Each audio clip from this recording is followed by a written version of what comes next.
I want to talk about releasing power or stepping down from a position of power. You're tuned in for those in the cheap seats. In America, we have this concept as blacks. We have this concept that if whites only relinquish the power of white supremacy, everything would be fine. And I'll go along with the fantasy and say that may be true. However, I will say this. It's unrealistic to expect a group of people who have been in power well over 200 plus years to simply walk away from that power. Why would they? Would you walk away from your power structure that you've had in place for over 200, going on 300 years plus now? No. No, you wouldn't. And I don't expect that white people would either. And I really seriously and highly doubt that you should expect they would either. Why would you walk away from a power structure that gives you economic opportunity, group economics, global domination, a military force not seen in the entirety of civilization? Why would you walk away from those things? Why would you walk away from being numero uno on the top of the pile? I mean, it makes absolutely no sense. I wouldn't walk away from that. I wouldn't give up power. I'm being honest here. If I had the advantages that whites had, I wouldn't walk away from it either. I definitely wouldn't just relinquish that power to make it just and fair for people who don't look like me. What am I saying with this rant right now? What I'm saying is, I don't blame white people for practicing white supremacy, because I don't blame a dog for being a dog. I don't blame a rat for being a rat, and I definitely don't blame a tiger for being a tiger. So I don't blame whites for practicing white supremacy. I know it had adverse effects on blacks as a whole, because I'm a black person and I definitely understand what white supremacy looks like and the harm that it causes.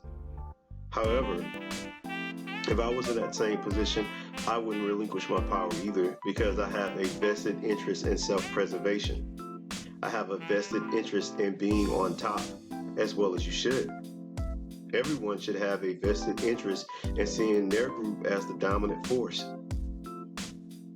It's in us inherently as humans to preserve ourselves and to ensure our lineage by whatever means available to us.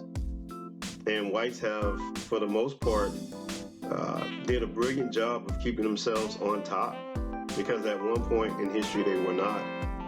But they coalesced each other. They set aside petty differences for, group advantage. And they're now a global force. Even though they're a minority, they're still a global dominant force because they coalesced their identity as a singularity. What I'm saying is, for us as blacks to look at what whites have accomplished with group identity and group preservation, we can do the same. We just can't do it with whites. Trigger warning. I simply say we should practice segregation. Integration was the worst thing that ever happened to black people. When we were not integrated into white society and intersectionalism, we flourished.